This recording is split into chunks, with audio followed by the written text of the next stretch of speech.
Hi, I'm btan Green, and today we're going to continue our look into the growth of SpongeBob SquarePants. Last episode I covered the founding of the United States, the advent of cinema, and most importantly how the American Civil War was a direct cause and effect for the show. But today, Ladies and Jellyfish, is the main event, what we've been all waiting for the namesake of the show, SpongeBob SquarePants! We finally get to talk about the production. But there's often a saying, you can't have the good without the bad. So we dive in to the scary and unholy land of California.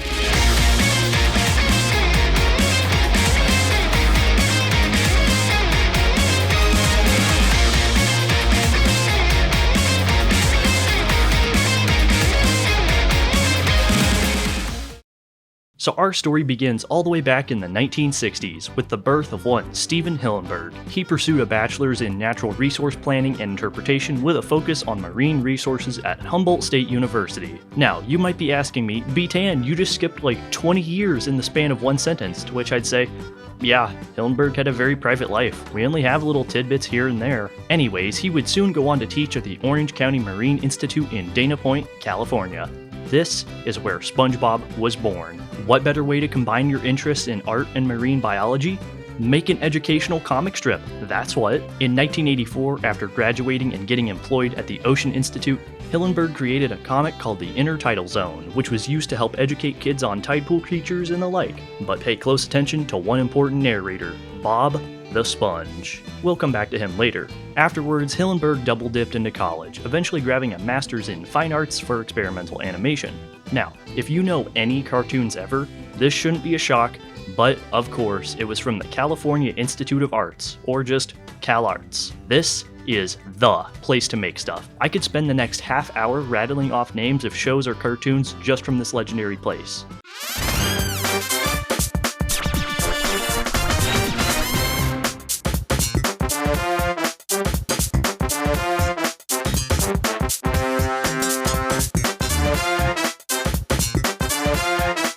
In a completely separate focus, we find one Joe Murray. Besides having an absolutely killer voice... Hi, I'm Joe Murray. I'd like to show you around the studios. This is the background department. Hello. Hi. Hi, hello.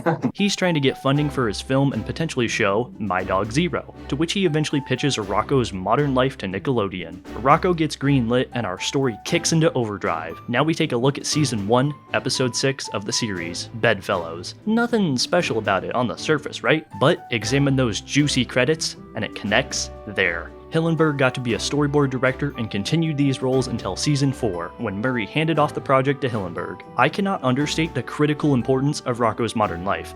Every facet of SpongeBob has ties to Rocko. Voice actors, Tom Kenny worked on Rocko, who would become the voice of SpongeBob. Mr. Lawrence was a writer, animator, and a voice actor for Filbert and Peter. How about some behind-the-scenes crew? Martin Olson is a well-known figure in the TV scene with a whopping 4 Emmy nominations for writing and 2 for songwriting. If his face looks familiar, it's cause he's also the Chief from Mermaid Man 5. Most of the legendary writers, directors, and artists and more all connect back to Rocko or CalArts in some way. Most of them now you can examine and see a golden future of vastly different projects.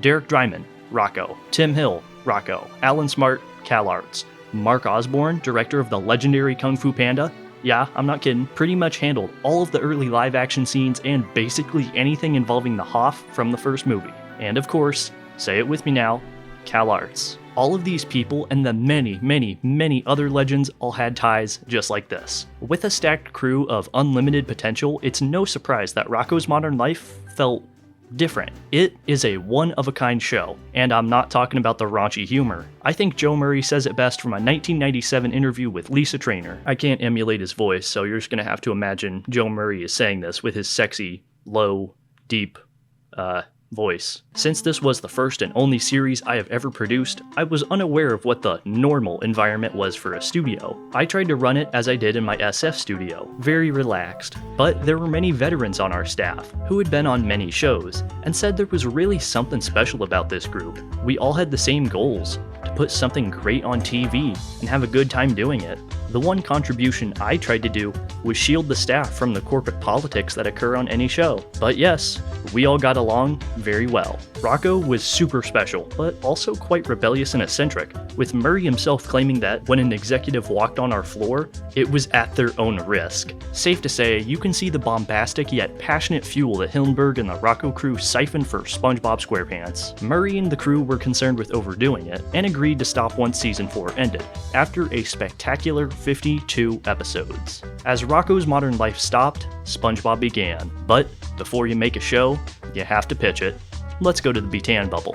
Ever taken a job interview and felt that immense stress? Pitching a show is like that, just magnified a metric ton. You have to establish a world, characters, personalities, the logic of your show, the comedy or other emotional beats, and pre-planned stories, while all playing this up to the stoic, cold suits whom your entire future depends on. SpongeBob was not that. Hillenburg rocked up in a Hawaiian shirt, an underwater terrarium with character models, and a seashell that boomed the soothing tracks of the first season that the show would be known for. Hillenburg knocked it out of the park, with concerns of the executives because they were laughing too hard and had to leave the room to rest and recover. They even requested to see it again. One of the executives, Eric Coleman, described the pitch as, quote, pretty amazing. Before SpongeBob could truly begin though, the crew had to deal with the scariest part of the creation process, Nickelodeon.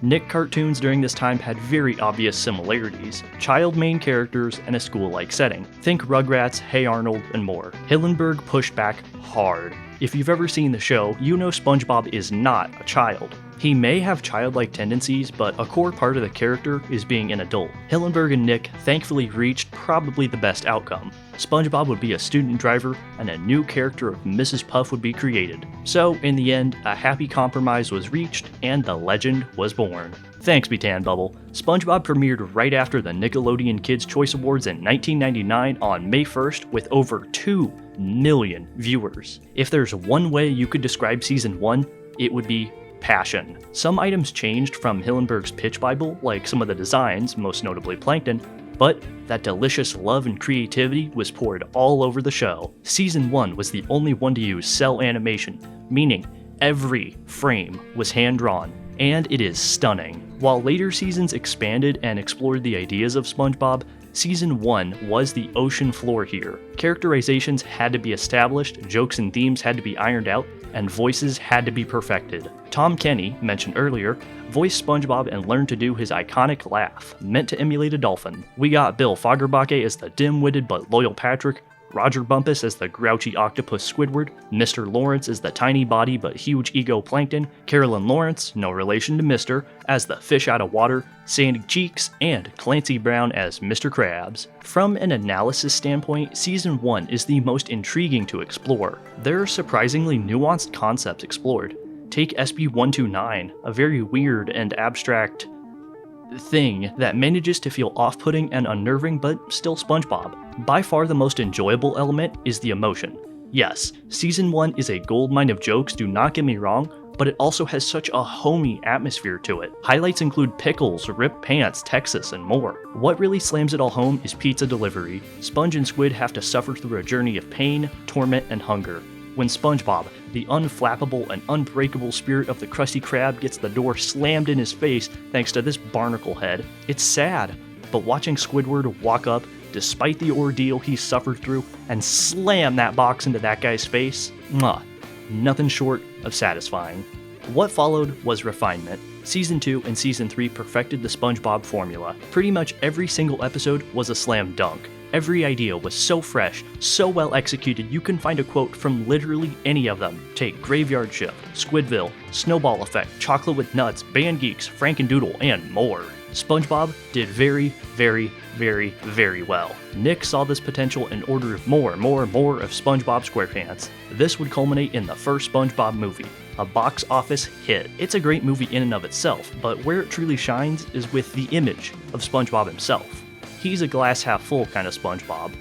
Or I guess, full because the glasses are underwater. You get it. SpongeBob and Patrick go through a long journey to save their world and in the process prove themselves to be capable and more than just their label. It's beautiful and a glorious way to cap off the era. After the movie, as it is very, very, very well known, Hillenburg stepped down and handed the reins to Paul Tibbitt. Here is where things start to get a little bleak, sadly. Not because of Tibbitt, but more so the community. Without trying to dive too much into the whirlpool that is SpongeBob discourse, things aimed a bit downwards. It wasn't like this at first. Season 4 was still quite strong, but as we pushed on and on and on to Season 6, 7, and eventually 8, fans would call this the dark ages of the show. It varies from person to person, but the different direction and especially characterization rubbed a lot of people the wrong way. Some of the infamous episodes included one-course meal from Season 7, which was meh. A lot of the reactions, in my opinion, were overstated, especially House Fancy, the premiere episode of Season 6,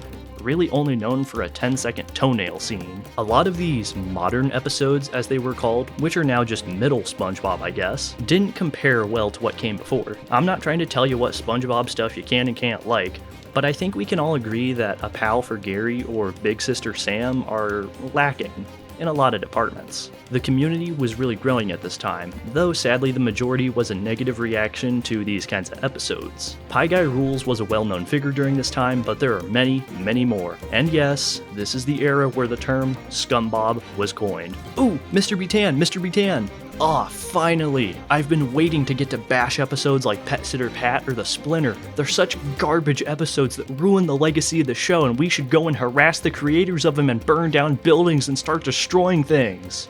Oh, me from the past. Just because you don't like a SpongeBob episode doesn't mean you have a free pass to go bombard anyone involved. You're allowed to freely and enjoy and dislike whatever you want. Just don't be a jerk about it. I think you and the entire SpongeBob community from 2014 could use that lesson. For some highlights, we have Truth or Square, the first TV movie of the series, which many felt was a ratings trap due to some skewed marketing. Any good episodes were drowned out by the hated ones, and even some just mediocre episodes got blasted. Oh, what's that? It's time for the mystery document? The rules here are simple. I try to guess the author of the mystery document. If I'm right, I get to live. If I'm wrong, well, I guess this will be my last video. Alright, what do we got here? After a whole day of not being able to be left alone on his day off, Squidward has enough and installs a security system in his house to get rid of SpongeBob and Patrick, but unfortunately for him, the system malfunctions and kicks Squidward out of his house. The security system takes control of Squidward's house and begins attacking the city, leaving the mayor to give Squidward community service for the damage he caused, even though SpongeBob and Patrick were in his house the whole expletive time, and were responsible for everything. Grah. Expletive, this episode. This episode is when the Squidward torture porn started to become a regular staple in SpongeBob's episodes, and this one is one of the meanest, cruelest, and just plain unfair of them all. Oh, Stan, you have to be kidding me. Really? I was expecting something difficult, maybe a quote from an unknown crew member. Come on, give me something complex. It's obviously the mysterious Mr. Enter's review of Season 4's Good Neighbors. What? It's not him? Stan, wait, you don't have to do this. So yeah, that term was in the vocabulary of fans during that time. Without context, Squidward torture porn is a very memorable name at the very least. Season 9 was weird. The first half of it is similar to what I just stated before, but midway through, the second SpongeBob movie was in production, and so Season 9 was halted. Over time, people have come to like the second movie a lot more from what I've seen. It's still good, you can't go wrong with a movie budget on SpongeBob. I mean, just look at this art. Ah, Neptune, it's so beautiful. There was some concern about using CG models, but in the end, things turned out well. Afterwards, Season 9 continued, but with a special guest appearance from Stephen Hillenburg, who returned to work on the show. The next few seasons were an improvement, especially the jump to a high-definition format. These episodes had a lot more slack to them, in a variety of ways, most notably the animation. I'm not going to argue for or against here, you can find any other video to do that. There's a whole new wave of fresh blood coming to work on the show, a key part of which was growing up on the original seasons. One of the new crew members is Ian Vasquez. I only bring this up because for older videos of mine, I mentioned him generally in relation to episode trivia. This time, I'm just doing it to keep the counter up. I think I'm at like 5 now. Anyways, new SpongeBob has a new identity. You can find a bunch of Easter eggs and callbacks to past episodes, sometimes super minor, other times right in your face. Over time, SpongeBob has become aware of itself as an icon, and you can take that for better or worse. Everyone has their take on it, but you can't deny the ideas and punch are different. Not necessarily bad, just different. Sadly though, on November 26, 2018, Steven Hillenburg passed away from ALS or Lou Gehrig's disease. I don't have any comment to make here, just thanks for creating SpongeBob. We now move on to the new modern age of SpongeBob. Camp Coral, a younger spin-off show, was revealed alongside the Patrick Star Show. Without any sugarcoating, these are very polarizing. I'm still personally trying to come up with my own opinion of both, but you can ask 100 SpongeBob fans and you're gonna get a wild variation of opinions. Some like the newer episodes, Easter eggs for diehard fans, and new character explorations, while others hate it just for those same reasons. And welcome to modern day. We've had some new developments. Camp Coral ended, there have been multiple Netflix movie leaks alongside grander plans for the series. I'm excited to see where the series goes. Its face and animation may change, but SpongeBob is still SpongeBob. It's grown, it's evolved, it's absorbed a lot more of the modern day than I would have expected. The roots and creativity from Joe Murray's Rocco still live and breathe throughout the cartoon. I don't know when SpongeBob will end, but I think it'll be on a high note. I have faith in the crew. Thanks for watching. Crash Course SpongeBob is not produced, not directed, not edited, nor connected at all to the actual Crash Course YouTube series and/or company. This work is a parody, please support the official release, and most importantly, this video does not feature the real, living, breathing John Green, nor his cooler brother Hank. As we say in my hometown, don't forget to be coral. I've been btan. Thanks for watching.